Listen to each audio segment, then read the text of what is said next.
Double Cross, and Other Skills I Learned as a Super Spy by Jackson Pierce. Chapter 8. Let me explain something about SRS. We had offices, plenty of them, halls of them, in fact, but agents were normally using them to practice kickboxing or hack into a computer's mainframe or learn to speak Portuguese. Sure, there were the few odd people who sat quietly on computers all day gathering intel. But they were definitely in the minority, and they still looked impressive, typing away, then pausing to scribble down notes. I guess I expected to see something similar at the League. Instead, I saw office people. People lining up pencils on their desks. One guy playing golf, hitting a ball into a coffee cup. Another pretending to work busily, but actually looking at small, hairless dogs on a dodgy animal rescue website. Everyone happily took cookies, and no one seemed terribly concerned about my presence. Was this a trap? It had to be a trap. This was the League, after all. I came to the corner where I was supposed to take a right and emerge back in the lobby. I glanced in an office and looked at a clock. I'd been gone for 4 minutes. That meant I had 6 more minutes to get as deep into the League as I could, which meant it was time to go beyond the open doors, time to go beyond this single floor. There was a heavy metal door to my left, totally unlike the wooden office doors. I pushed it open, a stairwell. I leaned my head over the stair rail and took stock. I was only about 5 levels from the very bottom, which seemed the most practical place to hold prisoners. I took note of an emergency exit door, just in case I needed one, then hurried down the steps. 5 flights of stairs later, my shins were burning. I stopped at the basement level. Ahead of me was a long, musty-smelling hallway. Every door was labeled water, electricity, custodian.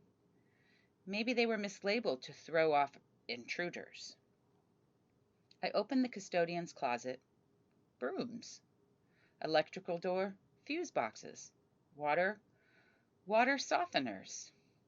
At the end of the hall was a larger set of doors, not entirely different from the cafeteria doors back at SRS.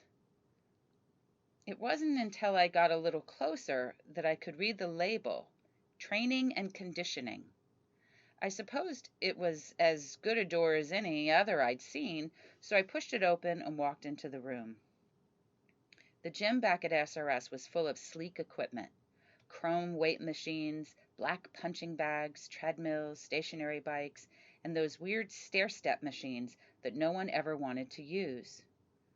Otter always told us it was a room dedicated to our personal best, which maybe was true for some people. For me, it was more of an ode to misery. Everything there smelled like lemon cleaner, burning rubber, and sweat, though not always in that order. The League gym was very, very different. For starters, it smelled like old foam, spilled soda, and grease, in that order. The walls were painted a sort of creamy white, like the color of good vanilla ice cream, and there were little bits of tape all over them from where posters or signs had been stuck up at some point. There were jump ropes hung haphazardly on hooks, some white and mauve weight machines in the far corner, and a rubber track that ran around the exterior of the whole thing. There were also 2 people staring at me. I remained calm. That was what I'd been trained to do, after all, the thing that my teacher after teacher had beat into my head as step 1 in any risky situation. Remain calm. Step 2, assess the situation. The people staring at me were kids, my age probably, maybe a tiny bit younger. The boy was short with knobby joints and hair that stuck up like someone had just rubbed it with a balloon. He was arranging odds and ends from the gym. A 3-pound weight here, an uninflated bike tube there, a few yoga balls at the end, into some sort of elaborate pattern, almost like a maze. The girl beside him had his black hair, but hers was neatly pulled into 2 short French braids. She also had glasses, the big kind that looked like they belonged to a history professor, and she was holding something that looked like several cell phones duct taped together. I dropped the box of cookies to the ground and braced myself, hands to my face, fists ready. I could maybe take one of them, but two? They had to be partners. If they were in here training together, which meant they knew exactly how to take out a target together. The girl looked particularly scrappy. I was never good with scrappy. 5-second rule! I frowned. It was the boy who yelled it. No, screeched it, really. He dived forward. I hunched down, preparing to fling myself on top of him and hold him down. I mean, hey, I've got extra body weight. I might as well use it, right? I took a step forward, ready to land on his legs. He grabbed a cookie and crammed it in his mouth, looking pleased with himself. The girl behind him crinkled her nose, making her big glasses rock on her face. You know that 5-second rule thing isn't true, don't you? I asked.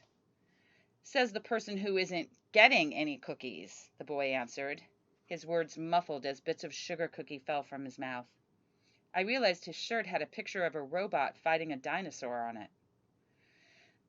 I did not know how to assess this situation. The boy stooped for another cookie. Ben, the girl said. They're his. He dropped them. That doesn't mean... Who are you? I asked. I meant for the words to be sharp and hard, more of a demand than a question, but I sounded more confused than anything. The girl stepped forward. Her eyelashes were so long they brushed against her glasses, and she had little heart-shaped stud earrings in. We weren't allowed earrings at SRS, no tattoos, piercings, or anything that would make it easier for the enemy agent to identify us. The girl must have realized I was staring, because she reached up and touched one of her earrings absently, then shrugged. I'm Beatrix, she said. He's my brother Ben. Our uncle's an analyst. Do your parents work here? Quick, think, Hale, think. These weren't agents, or if they were, they had incredibly good cover characters. I stood a better chance with the cover characters than in a fist fight, though, so I decided to play along. They work in intake. Intake? Beatrice asked, squinting at me. Prisoner transport, I clarified. My dad, he just started the other day. Huh? Ben said. Weird. Uncle Stan didn't say anything about hiring new people. That's sort of a big deal. I waited, expecting him to press me further, ask questions I didn't have the answers to. Instead, he shrugged and said, So why are you dressed like a campfire scout? Because I am a campfire scout. You don't have any badges.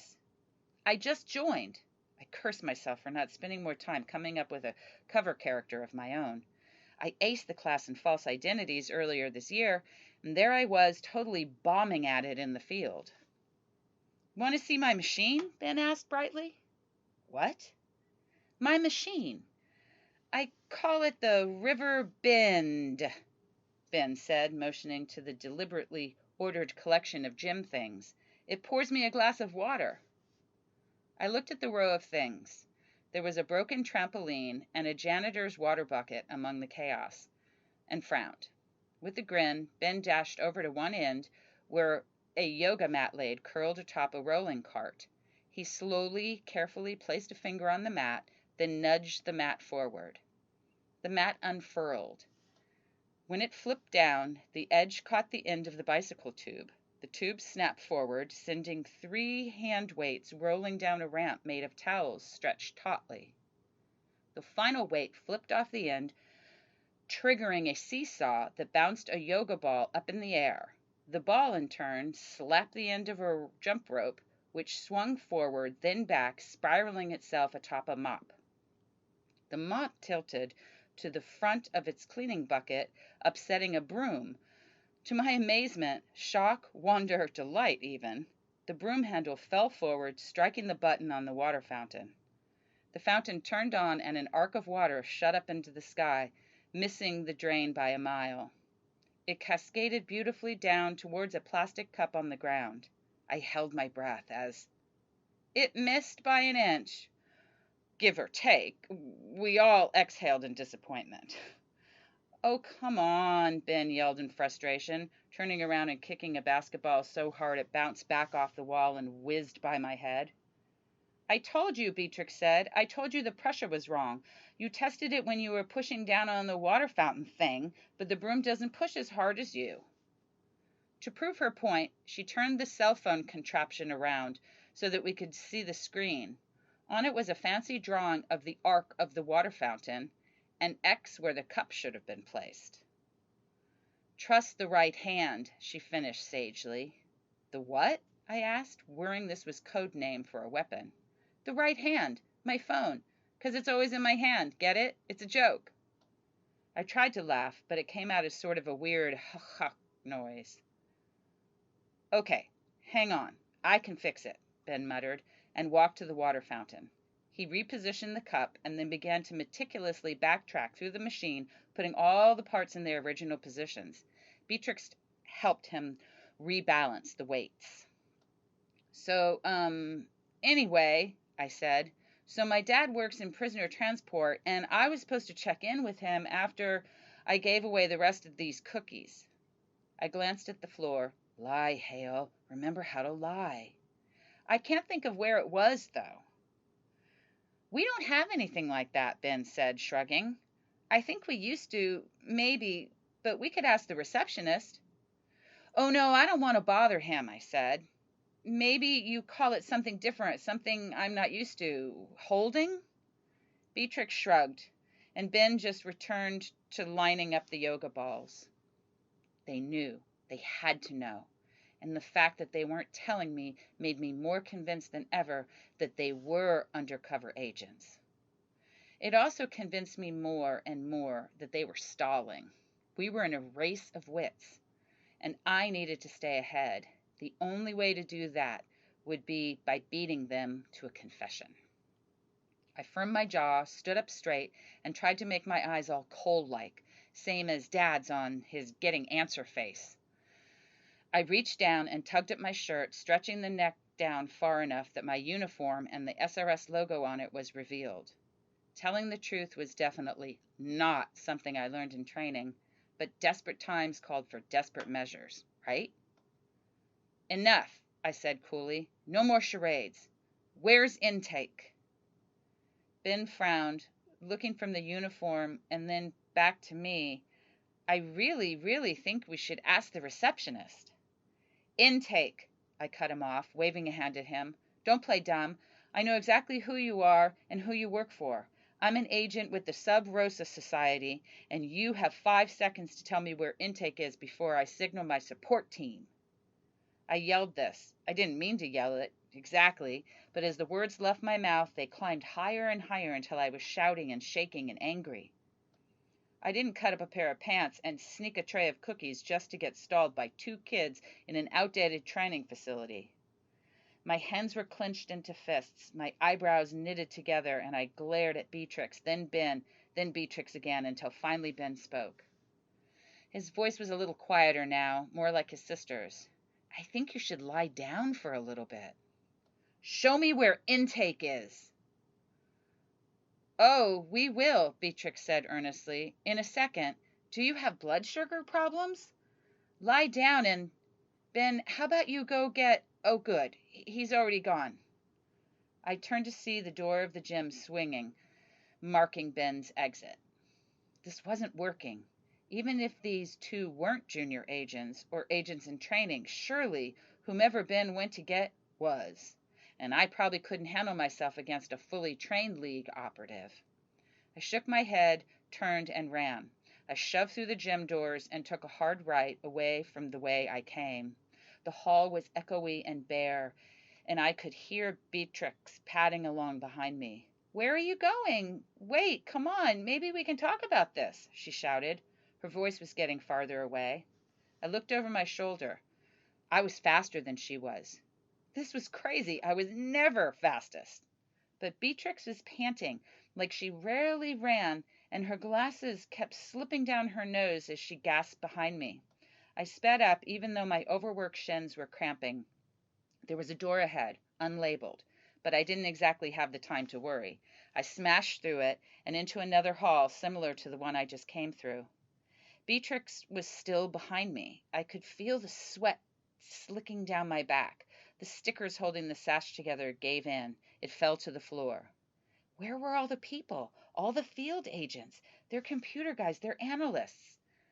A staircase ahead. I ran up it. When I looked back, Beatrix was still close behind me, her hair fuzzy and cheeks blotchy red. Hey, look, he just went to get our uncle. You're not in trouble. How many stairs? Ugh.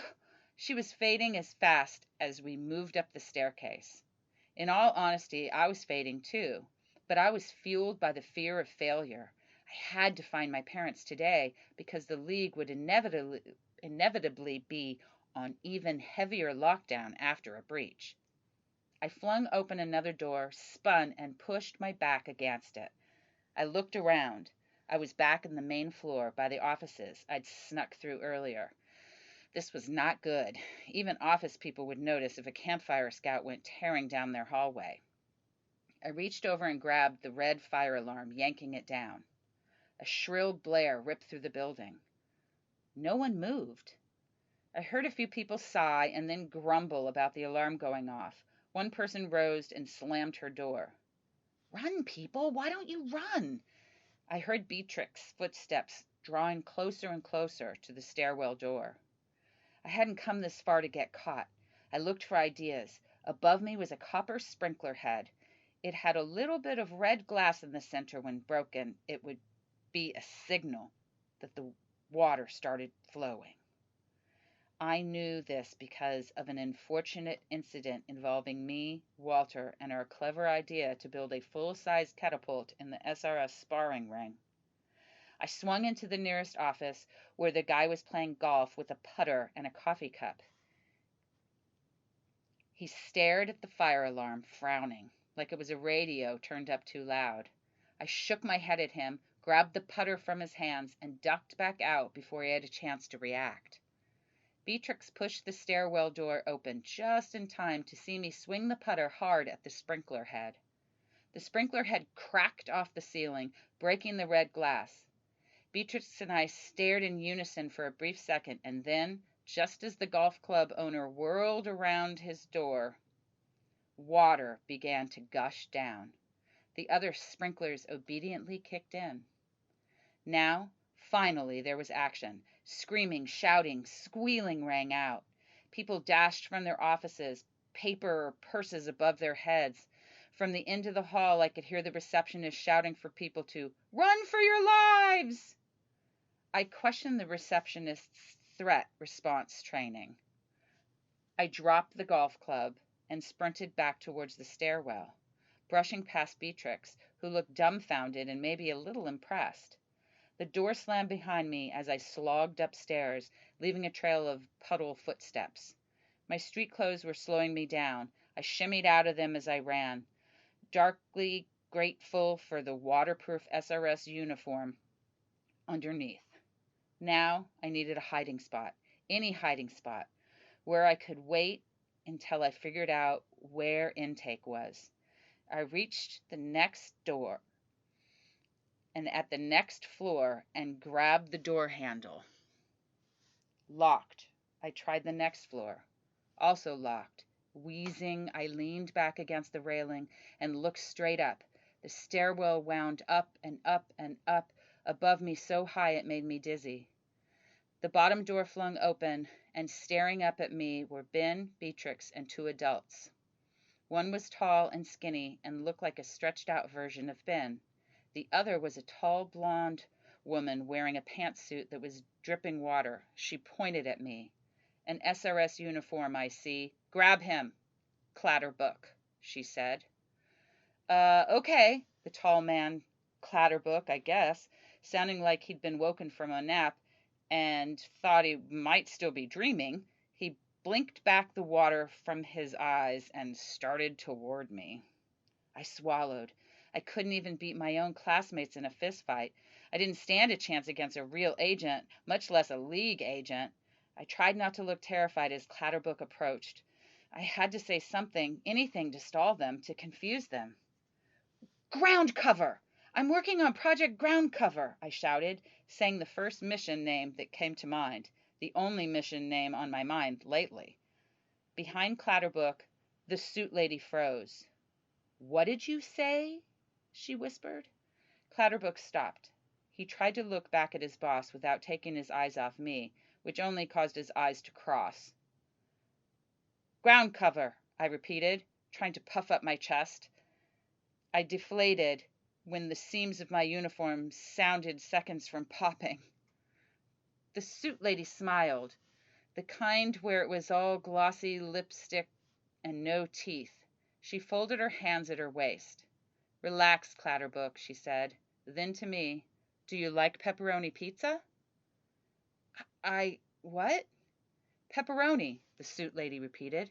"We can order whatever you like, just so long as you're telling us everything we want to know about Project Ground Cover."